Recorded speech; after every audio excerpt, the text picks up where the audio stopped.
மைவி ஃபேஷன் பார்க்குற எல்லாருக்கும் ஒரு பெரிய ஹாய். எல்லாரும் எப்படி இருக்கீங்க? இன்னைக்கான வீடியோ பார்த்தீங்க அப்படின்னா, தம்ப்நெயில்ல ஆல்ரெடி பார்த்துட்டு தான் வந்திருப்பீங்க. ஸோ தங்கம் வச்சு தங்கம் வாங்குறது அப்படிங்கிறது எப்படின்னு தெரியுமா? ஸோ அப்படி வாங்குனா அது லாபமா இருக்குமா? கடைசியில நஷ்டத்துல போய் முடியுமா? ஒரு 3 பவுன் இருக்குன்னா, அதுக்கு எப்படி 30 பவுன் ஆக்குறது? அது மட்டும் இல்லாம 5 பவுன் இருக்கு அப்படின்னா, அது எப்படி 50 பவுன் ஆக்குறது? அப்படிங்கிற டிப்ஸ் அண்ட் ட்ரிக்ஸ்லாம் நான் இதில ரொம்பவே நிறைய ஷேர் பண்ணியிருக்கேன். ஸோ வீடியோவ ஃபுல்லா கடைசி வரைக்கும் ஸ்கிப் பண்ணாம பார்த்தா மட்டுமே புரியும். ஸோ உங்களுக்கு ஏதாவது டவுட் இருக்குது அப்படின்னா கமெண்ட் செக்ஷனில் கண்டிப்பாக கேளுங்க. ஸோ அது மட்டும் இல்லாமல் நம்ம இப்போ ஒரு தங்கம் வச்சு தங்கத்தை வாங்குகிறோம் அப்படின்னா அந்த வாங்கின தங்கம் நம்ம கையில் இருக்கும். ஆல்ரெடி நம்ம வச்ச தங்கம் வந்து நம்ம எப்படி அதை மீட்கணும், எவ்வளோ குயிக்காக அதை வந்து மீட்கிறது மூலமாக நம்ம வந்து லாபத்தை அடையலாம், ஸோ நஷ்டம் இல்லாமல் அப்படிங்கிறதையும் அந்த மாதிரியான டிப்ஸையும் நான் உங்களுக்கு இதில் ஷேர் பண்ணியிருக்கேன். ஸோ பாருங்கள். ஸோ நான் இதில் வீடியோவில் காட்டியிருக்க எல்லா ஜுவல்லரியுமே நான் இந்த மெத்தடை ஃபாலோ பண்ணி தான் எடுத்தேன். ஸோ உங்களுக்கு வேஸ்டேஜ் முதற்கொண்டு எவ்வளோ வரும் அப்படிங்கிற டீட்டெயிலையும் உங்கள் கூட நான் இதில் ஷேர் பண்ணியிருக்கேன். ஃபுல்லாக மட்டும்தான் புரியும். பாதியில் ஸ்கிப் பண்ணிங்க அப்படின்னா கண்டிப்பாக புரியாது. இடையில வந்து ஏதாவது ஒன்று உங்களுக்கு குழப்பமாயிடும். ஸோ அதனால தான் ஃபுல்லாக பார்க்க சொல்கிறேன். ஸோ இதில் வந்து முக்கியமான விஷயமா பார்த்தோம் அப்படின்னா, நம்ம வச்ச அமௌண்ட்லேருந்து ஒரு அமௌண்ட் வந்து நம்ம வாங்கியிருப்போம். அந்த வாங்கியிருக்க அமௌண்ட்டுக்கு எவ்வளோ எடுக்கலாம்? ஹையஸ்ட்டாக எடுக்கலாமா? லோவஸ்ட்டாக எடுக்கலாமா? இவ்வளோ தான் வருமா? எவ்வளவு அப்ராக்சிமேட்டாக வரும்? பாசிபிலிட்டிஸ் எவ்வளோ இருக்குது? அப்படிங்கிறதையும் நல்லா சொல்லியிருக்கேன். அதோட வேஸ்டேஜையும் சேர்த்தே சொல்லியிருக்கேன். ஸோ 5 பவுன் தங்கம் வச்சு 50 பவுன் தங்கம் வாங்கலாம். அது எப்படி அப்படின்னு பார்த்தீங்கன்னா, இஃப் யூ கேன் அப்படின்னா நீங்கள் பண்ணுங்கள். உங்களால் முடியாது அப்படின்னா கண்டிப்பாக நீங்கள் இந்த விஷயத்த பண்ணாதீங்க. அதனால தான் வீடியோவை ஃபுல்லாக பார்த்துட்டு பண்ணுங்கன்னு சொல்கிறேன். உங்களுக்கு எக்ஸாம்பிளுக்கு என்கிட்ட ஒரு 3 பவுன் தான் இருக்குது. நான் 5 பவுன், ஸோ அந்த 5 பவுனுக்கு நான் வந்து டைட்டில் கொடுத்துருக்கேன். ஆனால் அந்த 5 பவுன்லேருந்து 50 பவுன் மாற்றுறதும் ஒரே மெத்தட் தான். அந்த 3 பவுன்லேருந்து 30 பவுன் மாற்றுறதும் ஒரே மெத்தட் தான். ஸோ இப்போ எக்ஸாம்பிளுக்கு எனக்கிட்ட 3 பவுன் தான் இருக்குது அப்படின்னா, நீங்கள் ஒரு பவுன் வந்து பார்த்தீங்க அப்படின்னா இப்போ கரண்ட்டில் இன்னைய ரேட்டுக்கு ஏப்ரலில் 1,14,000 உங்களுக்கு 880 ரூபா வந்து இருக்குது. அதாவது நான் மேக்கிங் சார்ஜ் சேர்க்காமல் சொல்லியிருக்கேன். மேக்கிங் சார்ஜ் இப்போ எல்லா கடையிலையும் கிடையாது. வேஸ்டேஜ் வந்து சேர்க்காமல் சொல்லியிருக்கேன்.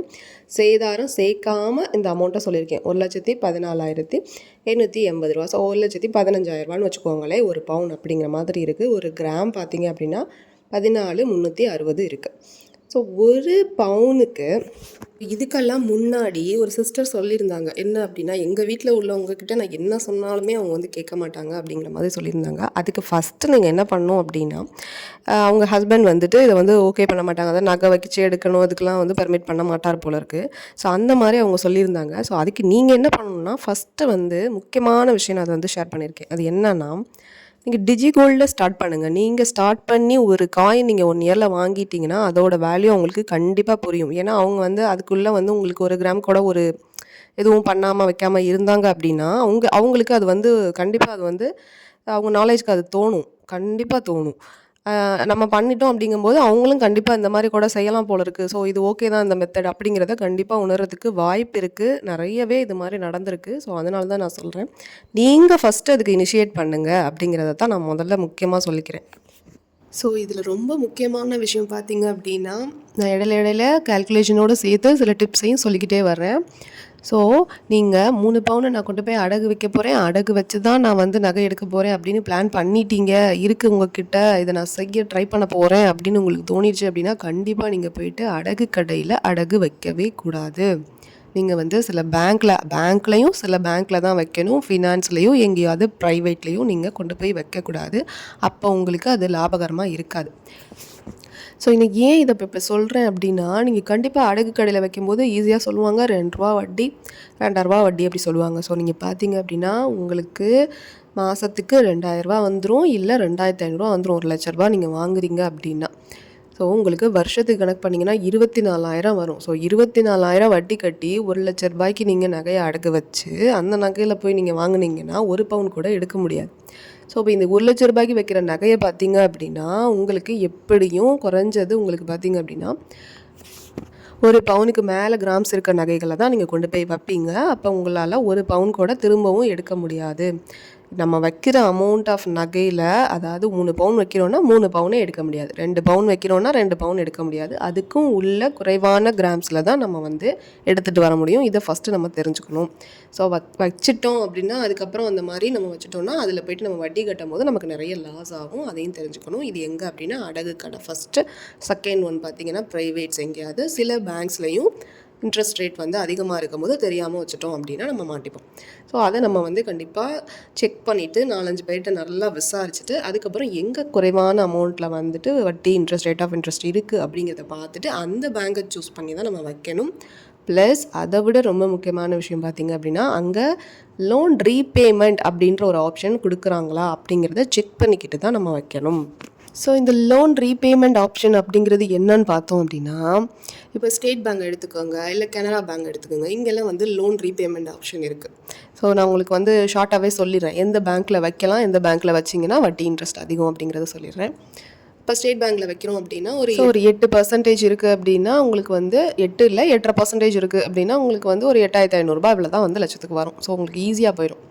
ஸோ ஒரு வருஷத்துக்கு 8,500 இதுலேயும் லோன் ரீபேமெண்ட் ஆப்ஷன் இருக்குன்னா ரொம்பவே சூப்பர். நீங்கள் போயிட்டு கட்டிகிட்டு இருக்க வேண்டியா, நீங்கள் எவ்வளோ உங்கள் கையில் இருக்கோ அந்த அமௌண்ட்டை வந்து நீங்கள் வந்து ஆன்லைன்லேயே பே பண்ணிவிட்டு நீங்கள் பாட்டுக்கு இருந்துக்கலாம். அப்பப்போ பேங்க்கு போகிற செலவு எல்லாமே மிச்சம். ஸோ நிறைய பேருக்கு பேங்க்கு போய் இன்ட்ரெஸ்ட் கட்டுறது, ஒரு டைமாக போய் அசல் வைக்கிறது, இதெல்லாம் ரொம்பவே வந்து கஷ்டமான விஷயமா இருக்கும். அப்போ நம்ம கையில் கிடைக்கிற காசு வந்து நம்ம கட்டிட்டு நம்ம ஈஸியாக இருந்துக்கலாம். இந்த மாதிரி லோன் ரீபேமெண்ட் ஆப்ஷன் இருக்க இடமும் ப்ளஸ் இஎம்ஐ இருக்க ஆப்ஷன் இருக்க இடமுமே சூஸ் பண்ணுங்கள்.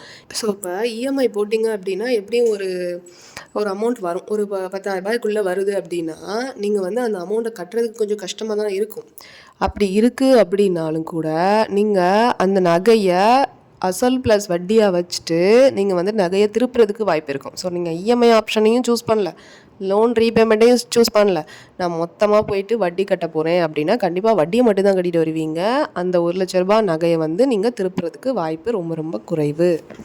ஸோ இப்போ நான் ஏன் இதை சொல்கிறேன் அப்படின்னா, சில அடகு கடையில் போய் வச்சுட்டோம் அப்படின்னா அவங்க என்ன பண்ணுறாங்கன்னா, ஒரு 50,000 வச்சுருக்கோம் அப்படின்னா நீங்கள் வந்துட்டு பாதிக்கு பாதி பேமெண்ட் வந்து அசல் வச்சா மட்டும்தான் உங்களுக்கு வந்து பேலன்ஸ் உள்ள அமௌண்ட்டுக்கு நாங்கள் வந்து வட்டி போடுவோம். இல்லைன்னா அந்த முழு இன்ட்ரெஸ்ட், அதாவது முழு அசல் தொகை இருக்கு இல்லையா 50,000, அதுக்குமே தான் நாங்கள் அந்த இன்ட்ரெஸ்ட்டை வந்து கல்குலேட் பண்ணி சொல்லுவோம் அப்படிங்கிற மாதிரியெல்லாம் ரூல்ஸ் வச்சுருக்காங்க. ஸோ அதனால் போய் மாட்டிக்காதீங்க. கொஞ்சம் தெளிவாக இருந்துட்டு இந்த மாதிரியான விஷயங்களை தவிர்த்துக்குங்க. ஸோ ஒரு வேளை நீங்கள் வந்துட்டு வாங்கிட்டீங்க அப்படின்னா கூட நீங்கள் வந்துட்டு 1 நாள் 2 நாள் கைமாற்று வாங்கி கூட ஒரு பணத்தை வாங்கி நீங்கள் அந்த பேங்க்கில் வச்சுட்டு அந்த பணத்தை ரிட்டர்ன் பண்ண ட்ரை பண்ணுங்களே தவிர அடகு கடையில் இருக்கட்டும் கட்டிக்கலாம் அப்படிங்கிற ஒரு முயற்சியை எடுத்துறாதீங்க.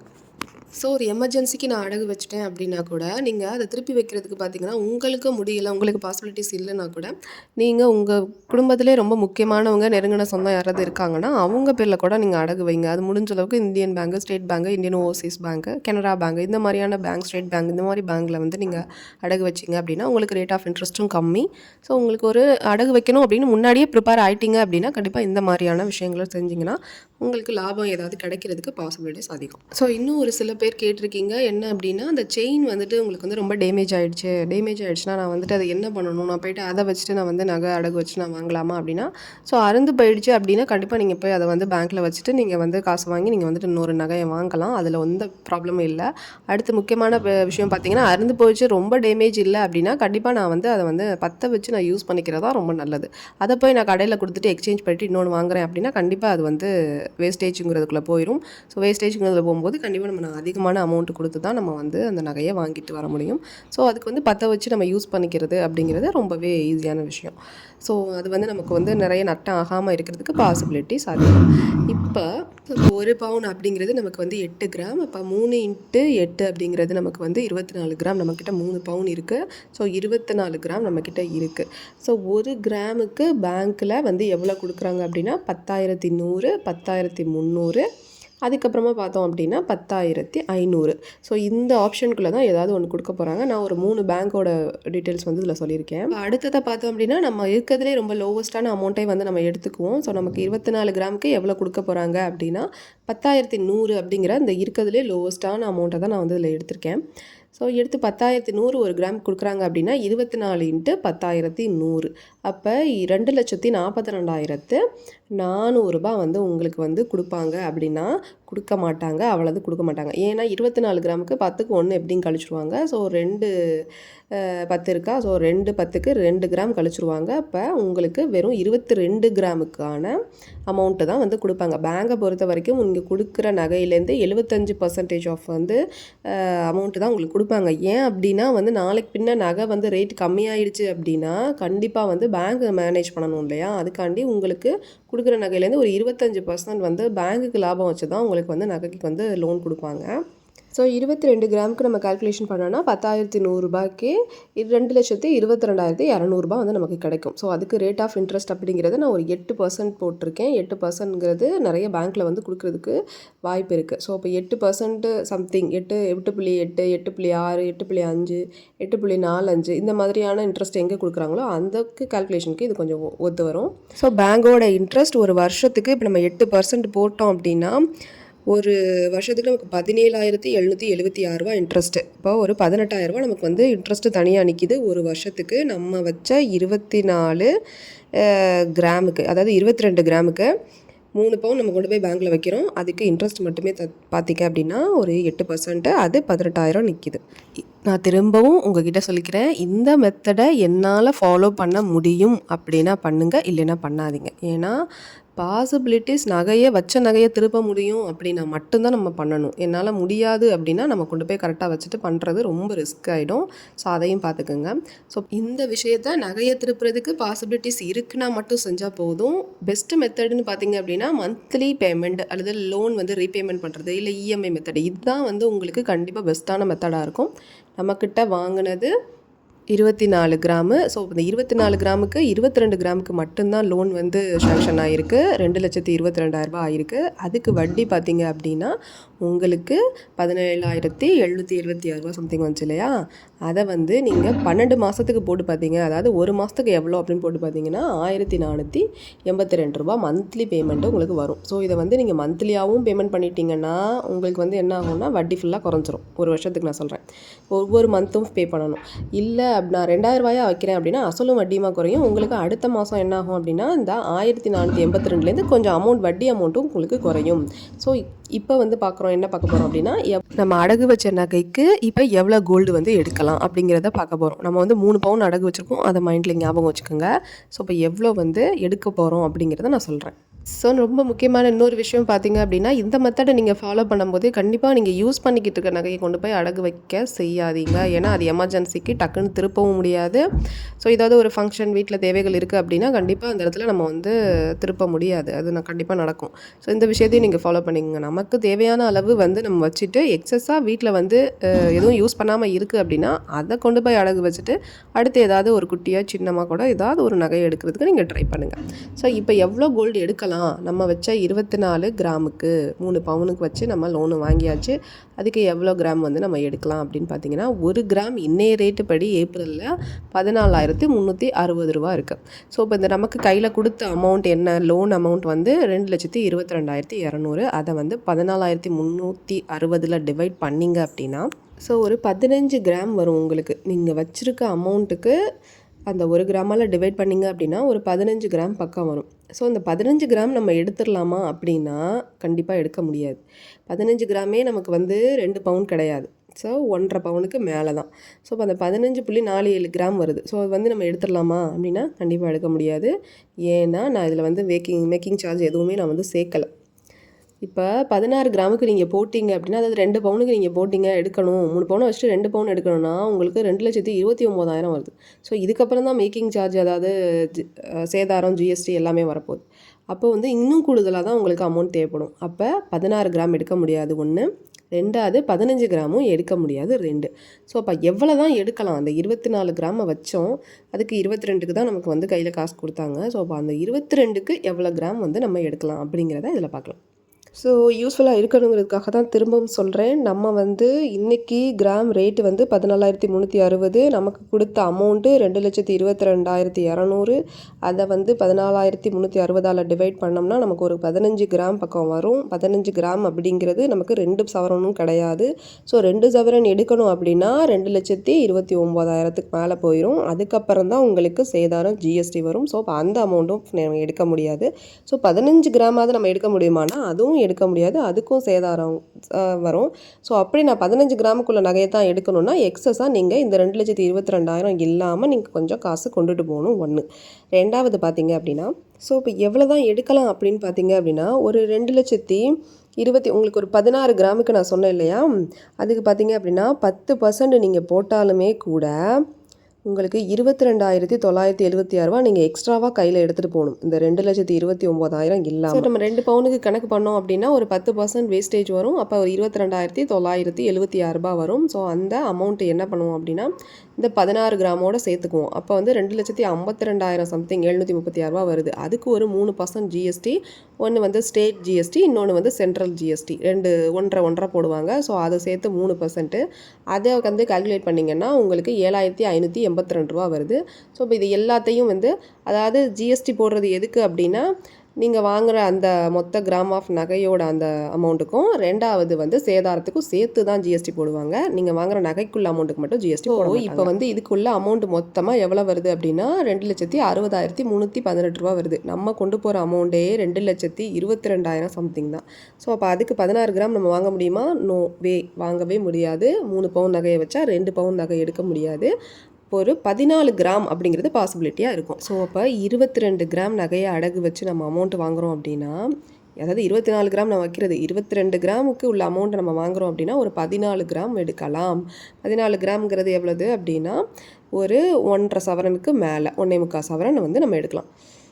ஸோ இந்த இடத்துல நம்ம ரொம்ப கேர்ஃபுல்லாக கவனிக்கணும். என்ன விஷயம் அப்படின்னா நமக்கு ஒரு பவுனுக்கு எவ்வளோ போடுவாங்க அப்படின்னா 800 மில்லிகிராம் போடுவாங்க.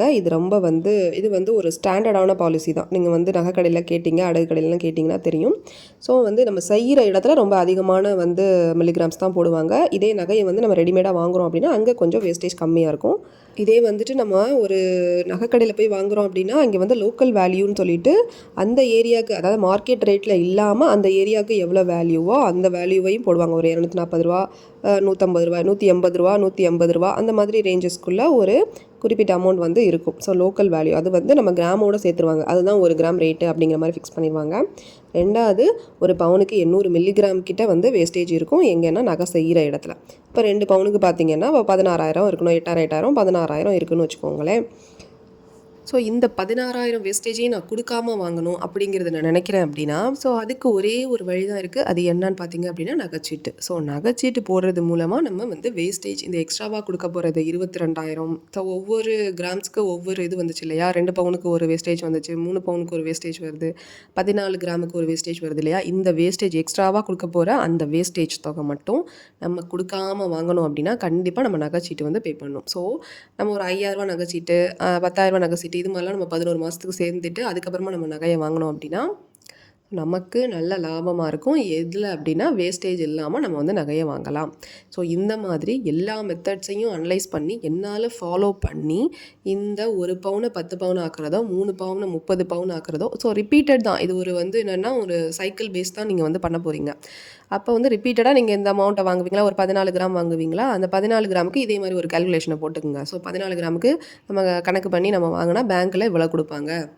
ஸோ பேங்க்கில் கொடுக்குற அமௌண்ட்டை வந்து நம்ம நகைக்கடையில் ரெடி கேஷாக கொடுத்து நம்ம போய் எடுக்க போகிறோம் அப்படின்னா நமக்கு இவ்வளோ வந்து வேஸ்டேஜோடு சேர்த்து இவ்வளவு வரும். ஸோ அப்போ 14 கிராம் நம்ம வச்சதுக்கு நமக்கு வந்து இத்தனை கிராம் தான் வாங்கலாம் அப்படிங்கிறத நீங்களே முதல்ல ஒரு கால்குலேஷன் பண்ணி ஒரு எஸ்டிமேஷனோட போயிட்டீங்கன்னா நகைக்கடையில் உங்களை ஏமாத்துறதும் கம்மி. எங்கே வேஸ்டேஜ் கம்மியாக இருக்குது, டிசைன்ஸ் வந்து ரொம்ப முக்கியமான விஷயம் என்னென்னா, டிசைன்ஸ் வந்து நீங்கள் ரொம்ப ரிச் அண்ட் ராயலாக பார்க்க வேஸ்டேஜ் அதிகமாக தான் இருக்கும். ஸோ அதில் வந்து கட்டிங்ஸ் அந்த போட்டிருக்கிறதுல நிறைய அந்த ஃப்ளிக்கரி டைப், இந்த மாதிரி நிறைய டைப் இருக்கும். ஸோ நீங்கள் நிறைய கோர்க்கிற மாடல், நிறைய தனித்தனியாக நீங்கள் வந்து ஜாயின் பண்ண மாதிரியான அந்த டிசைன்ஸு இது மாதிரி எடுக்கிறீங்க அப்படின்னா கண்டிப்பாக வேஸ்டேஜ் வந்து அதிகம் கொடுத்து தான் எடுக்கணும். ஸோ நம்ம டிசைனை பேஸ் பண்ணி தான் உங்களுக்கு வந்து வேஸ்டேஜுங்கிறத நீங்கள் அதிகமாக கொடுக்குறதும் குறைவாக கொடுக்குறதும் இருக்குது. ஸோ அதையும் நீங்கள் பார்த்துக்குங்க. ஸோ இந்த மாடல் நீங்கள் போகும்போதே நகையில் ஒரு கல்கட்டா மாடல் வேணும், ஒரு டர்க்கி மாடல் வேணும், ஒரு கேரளா டிசைன் பேட்டர்ன் வேணும் அப்படின்னு சொல்லி நீங்கள் செப்பரேட் பண்ணி நீங்கள் கேட்க ஒவ்வொன்றுக்கும் ஒரு வேஸ்டேஜ் சொல்லுவாங்க. ஸோ அப்போ நீங்கள் நகையை வந்து அதிகம் சேர்க்கணும்னு நினச்சிங்க அப்படின்னா டிசைன்ஸை ரொம்ப வந்து இம்பார்ட்டன்ட் கொடுக்காதீங்க. ஓரளவுக்கு ஓகே அப்படிங்கிற மாதிரி இருக்கிற நகைகளை எடுத்துகிட்டு வந்துட்டிங்கன்னா நீங்கள் வேஸ்டேஜுக்கும் வந்து கம்மியான காசு கொடுத்துட்டு வர போகிறீங்க. அவ்வளோதான், சிம்பிள். ஸோ முடிஞ்ச அளவுக்கு கோல்டு காயின் வாங்குங்க. கோல்டு காயின் வாங்குறதுனால என்னென்னா, நான் உங்களுக்கு எதிர்கால இதுக்காக தான் நான் நகையை சேர்க்குறேன் அப்படின்னா, ஸோ வீடு கட்ட போகிறேன் எக்ஸாம்பிளுக்கு சொல்கிறேன் அப்படிங்கிறதுக்காக நான் நகை சேர்க்குறேன் அப்படின்னா கண்டிப்பாக கோல்டு காயினே வாங்கிடுங்க. ஸோ கோல்டு காயினை வாங்கிட்டிங்கன்னா ஒரு ஹூக் மாதிரி கூட வச்சு வாங்குங்க. ஹூக் மாதிரி வச்சு வாங்கினா நமக்கு வந்து பேங்க்கில் ஈஸியாக வந்து எடுத்துப்பாங்க. ஸோ சில நகை கடைகளில் வந்து சொல்லுவாங்க, பேங்க்கில் வந்து கோல்டு காயின் வந்து எடுக்க மாட்டாங்க அப்படின்லாம் சொல்லிடுவாங்க. கோல்டு காயின் எடுக்கும்போதே கேட்பாங்க. ஸோ ரொட்டீனாக வைக்க போகிறேன், வச்சு நான் மாற்ற போகிறேன் அப்படின்னா கோல்டு காயின் அதிகமாக வந்து பேங்க்கில் அக்செப்ட் பண்ணிக்க மாட்டாங்க. நான் ஃப்யூச்சருக்காக சேவ் பண்ணுறேன் அப்படின்னா நீங்கள் சைலண்ட்டாக நீங்கள் வந்து கோல்டு காயின் சேவ் பண்ணுறது ரொம்ப நல்லது. ஸோ ஸோ உங்களுக்கு புரிஞ்சிருக்கும்னு நினைக்கிறேன். இந்த வீடியோ வந்து ரொம்பவே யூஸ்ஃபுல்லாக இருந்திருக்கும். ஸோ நான் நிறைய விஷயங்கள் இதில் ஷேர் பண்ணியிருப்பேன்னு நினைக்கிறேன். ஸோ வீடியோ புரிஞ்சிருச்சு, பிடிச்சிருக்கு அப்படின்னா கண்டிப்பாக ஒரு லைக் பட்டன் கொடுங்க. பக்கத்தில் ஒரு ஹைப் பட்டன் இருக்கும், அதையும் வந்து ப்ரெஸ் பண்ணி விடுங்க. சப்ஸ்கிரைப் பட்டனை எப்போவுமே ஆன்லேயே வச்சுக்கோங்க. ஆல் நோட்டிஃபிகேஷன் கொடுத்துருக்குங்க. ஓகே ஃப்ரெண்ட்ஸ், இந்த வீடியோ ரொம்பவே யூஸ்ஃபுல்லாக இருந்திருக்கும். ஸோ எவ்வளோ வாங்கலாம் அப்படிங்கிறதையும் நான் ஷேர் பண்ணியிருக்கேன். ஸோ இது முடியும்னாலும் மறுபடியும் நான் தான் சொல்கிறேன், முடியும்னா பண்ணுங்கள், முடியாது அப்படின்னா விட்டுருங்க. இந்த மெத்தடை யாரும் ஃபோர்ஸ் பண்ணல. இந்த மெத்தடை ஃபாலோ பண்ணி நாளைக்கு இப்படி ஆயிடுச்சு, நான் அந்த நகையை பழைய நகையை என்னால் திருப்ப முடியாமல் போயிடுச்சு அப்படிங்கிறது நம்மளுடைய ஃபால்ட்டாக தான் வரும். ஸோ நம்ம யாருமே ப்ளேம் பண்ண முடியாது. அதுக்காக தான் நான் திரும்பவும் சொல்கிறேன், கொஞ்சம் கொஞ்சமாக நீங்கள் வந்து முதல்ல ட்ரை பண்ணி இது உங்களுக்கு ஓகேவா இருக்குது அப்படிங்கிற பட்சத்தில் நீங்கள் கண்டினியூவாக செய்யுங்க. ஸோ கண்டிப்பாக இதில் வந்து நிறைய லாபம் பார்க்குறதுக்கும் நிறைய விஷயம் இருக்குது. Okay friends and sisters, video இது வரைக்கும் பார்த்தமைக்கு நன்றி. தேங்க்யூ ஃபார் வாட்சிங். Bye bye, take care.